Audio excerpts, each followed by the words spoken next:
BFM Business. Toute l'info éco et business à la mi-journée. 60 minutes business. Guillaume Paul.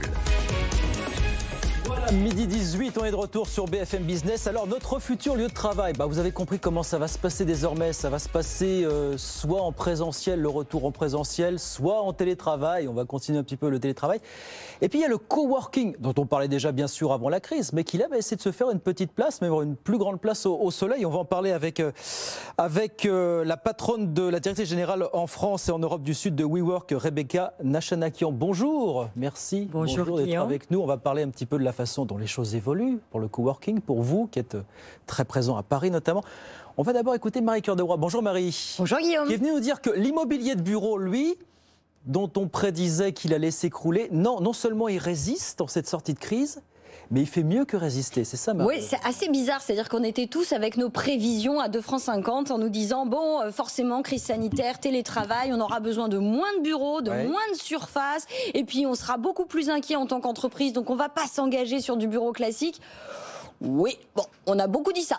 Et le fait est que y a Bureaux Locaux qui est le seul logé du bureau, si je devais résumer à peu près ce que fait Bureaux Locaux, qui publie son premier semestre, son bilan du premier semestre et qui voit tout le contraire. On veut plus de bureaux, on a retrouvé la demande, la recherche d'avant la crise, on veut plus de surface et on veut plus à l'achat qu'à la location. Donc déjà, parti de là, je vais rentrer dans le détail des chiffres, mais parti de là, on se dit effectivement, on s'est bien planté quand même. Alors sur la recherche, l'Île-de-France, ça reste quand même le cœur du bureau en France. L'Île-de-France, on a une progression de la recherche au premier semestre de 11% par rapport à l'année dernière. Donc on retrouve le niveau d'avant la crise. Et puis surtout, comme je vous dis, on prend les mêmes et on recommence. Qu'est-ce qui intéresse le plus en Île-de-France ? Le quartier central des affaires, le QCA, toujours plus 25% en termes de recherche. Donc voilà, on prend les mêmes et on recommence. La surface, pareil, je vous disais, en fait finalement, on croyait qu'on allait chercher plus petit, et on cherche plus grand. Puisque ce que remarque Bureaux Locaux, c'est qu'en Île-de-France, alors qu'on était en gros sur une surface médiane de 155 mètres carrés en 2019, avant la crise, on est passé à 174 mètres carrés aujourd'hui. Alors pourquoi ? Oui, il y a des très grandes entreprises qui, elles, vont réduire la surface qu'elles occupaient auparavant. Mais il y en a combien de très grandes entreprises en France ? En revanche, le vrai tissu, le gros du marché, les PME, elles vont pas réduire la surface, bien au contraire, parce que oui, il y aura du télétravail, mais le télétravail, il sera pas inscrit dans le marbre. Vous allez avoir des télétravailleurs qui vont venir, quand ils le souhaitent, travailler sur place. Donc il faut que l'entreprise soit en capacité d'accueillir tout ou partie des salariés tout le temps. Et puis ce seront des espaces collaboratifs. Il faut qu'il y ait de l'espace pour les recevoir. Donc voilà pourquoi on achète plus grand. Quant à l'achat, je vous le disais, vous voyez que la demande à la location, elle est stable à Paris. En revanche, la demande à l'achat, elle progresse de près de 50%, plus 47% sur un an. Alors ça repart très fort. Cela dit, quand même avec des attentes nouvelles dues à cette crise, Marie. Voilà, il y a quand même des choses qu'on avait prévues et qui sont bel et bien en train de se produire. La première chose, c'est l'attrait grandissant pour la deuxième couronne parisienne. Effectivement, ce que montre Bureaux Locaux, c'est que vous avez des villes qui se détachent. Saint-Germain-en-Laye dans les Yvelines, Céris et Logne en Seine-et-Marne. Dans ces trois villes, il y a une demande qui progresse d'environ 30%, une recherche qui progresse d'environ 30% sur un an. Vous avez mieux, à Torcy, toujours en Seine-et-Marne, elle progresse de 65%. Et plus spectaculaire encore, Évry-Courcouronne dans l'Essonne. Là, on fait x3 sur un an parce qu'en réalité, le bureau suit le résidentiel. Les mouvements de population qu'on a constatés sur le marché de l'immobilier résidentiel, ils se suivent aussi sur le bureau, aussi sur le commerce d'ailleurs. Et donc ce mouvement-là, on le voit aussi d'ailleurs en province, en région. On voit que même si les villes qui concentrent la plus forte recherche de bureaux, ça reste Lyon, Marseille, Nantes, Bordeaux, en réalité, les progressions les plus spectaculaires, elles ne sont pas dans ces villes-là, elles sont dans des villes moyennes ou en périphérie. À Lyon, c'est exactement le même exemple qu'à Paris. Villeurbanne, plus 80%. Vous avez même une ville que moi je connaissais pas, j'ai un peu honte, c'est du parisianisme, qui s'appelle Caluire et Cuire, qui est aussi en banlieue lyonnaise, qui est a priori la banlieue chic de Lyon. Et là, pareil, on fait x2 en termes de recherche de bureaux ici. Et puis vous avez d'autres villes qui se dégagent, des villes moyennes. Reims, 45% de progression. Orléans, 56% de progression. Vous voyez qu'on suit le résidentiel, le bureau suit le résidentiel. Et l'immobilier de bureau n'est pas mort, il est toujours là. Bien sûr il fait mieux que résister. Alors, Rebecca Nachanakian, directrice générale France et Europe du Sud de WeWork. On ne va pas comparer ce qui n'est pas comparable, parce que vous n'êtes qu'à Paris, intramuros, c'est ça aujourd'hui. Oui, vous avez 16 ou 17 sites à... Nous avons 17.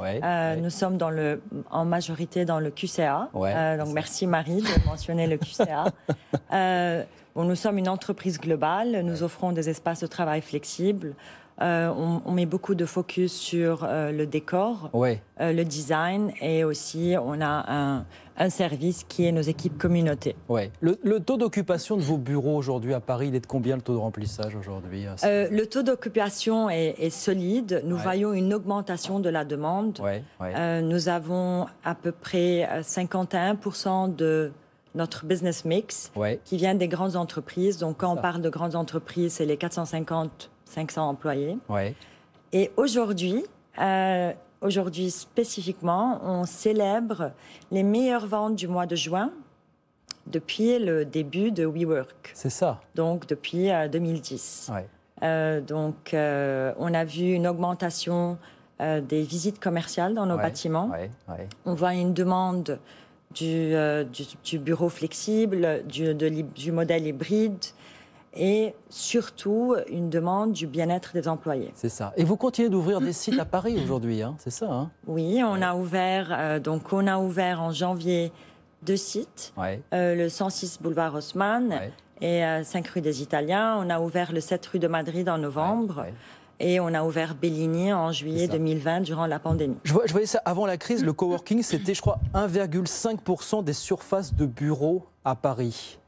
Et vous vous dites, avec cette crise, on peut aller chercher un peu plus haut, voilà, on peut monter en puissance? Oui, on voit cette augmentation. On observe qu'il y a une augmentation de la demande des espaces flexibles, mais c'est surtout pour le bien-être des employés et aussi l'espace flexible qui est fait sur mesure. C'est ce que nous offrons.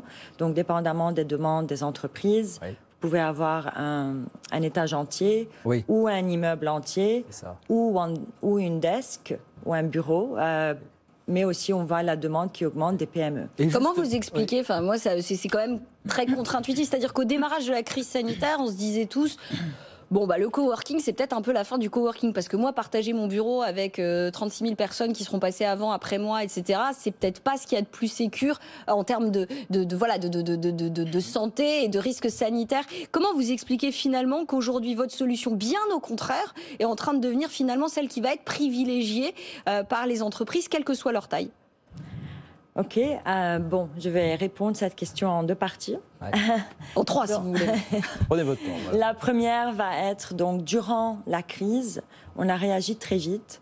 On a mis des mesures sanitaires dans nos bâtiments pour préparer le retour au bureau, pour effacer cette idée de partage de bureaux. On a travaillé sur des dédensifications d'espace.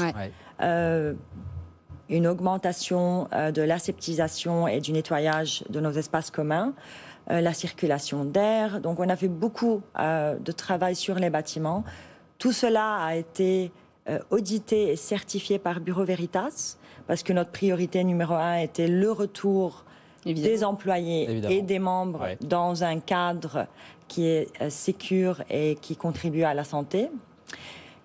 Et dans une deuxième partie, nous avons travaillé sur un nouveau produit qui s'appelle le All Access. Et le All Access aujourd'hui, c'est un abonnement mensuel qui vous donne accès à tous les bâtiments WeWork partout dans le monde. Partout dans le monde. 17 à Paris. C'est ça. Vous voulez travailler à côté de chez vous, à côté de votre restaurant préféré, à côté de votre gym. À côté, vous visitez une amie, vous voulez travailler dans un des bureaux de WeWork. Pour éviter les transports, on est là partout pour vous donner ce service. Est-ce que vous avez l'impression qu'il y a beaucoup d'entreprises qui sont arrivées chez vous, peut-être des nouveaux clients, qui sont là, un peu en attente? On va essayer, on va voir, on ne sait pas exactement vers quel modèle on va. Alors en attendant, on se tourne vers le coworking, vers vous finalement. Est-ce que... Honnêtement, on n'a pas vu des entreprises qui hésitaient.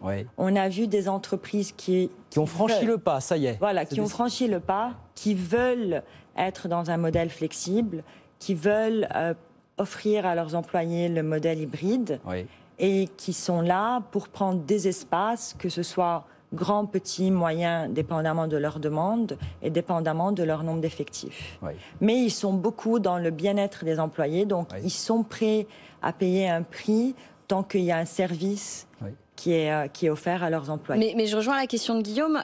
On parle d'un nouveau modèle de travail, c'est-à-dire où on aura à la fois le télétravail, on travaille chez soi, il y aura toujours le siège de l'entreprise et puis une espèce de troisième jambe avec le coworking. Est-ce qu'aujourd'hui, vous avez l'impression que la demande des entreprises a un peu évolué, c'est-à-dire c'est pas tout ou rien, c'est un peu de tout? Et sur mesure, comme vous dites. Oui, absolument, c'est un peu de tout. Donc il y a des entreprises qui demandent à avoir un siège social accompagné par un all access, d'où notre produit. Donc, si on prend un exemple, il y a des entreprises de 400 employés, ils prennent un siège social de 300 employés accompagné de 100 all access. Et ils donnent la liberté à leurs employés de travailler d'où ils veulent. Oui. Est-ce que vous avez renégocié avec certaines entreprises les loyers, les baux? Comment ça s'est passé dans cette période? Est-ce que c'est la période où on renégocie un petit peu tout ça finalement? Il y a eu des renégociations, mais toujours en win-win. Donc tout le monde est gagnant. Tout le monde est gagnant. Il faut que ça soit très légère, mais on voit que la demande est là, donc on est très positif sur le futur du travail. On sait que les choses vont évoluer dans le bon sens. Oui. D'où la célébration aujourd'hui. On célèbre avec nos équipes du meilleur mois de vente. De l'histoire. Voilà, de l'histoire de WeWork en juin. Et vous voulez rester uniquement à Paris? Vous n'avez pas de projet d'aller vous étendre dans d'autres villes françaises à l'avenir Pour le moment, on est concentré sur le QCA, mais on est ouvert à toute opportunité. Et ben voilà, on suivra évidemment l'évolution du parc de WeWork, leader mondial, et rappelons-le, des espaces flexibles aujourd'hui. Merci beaucoup Rebecca.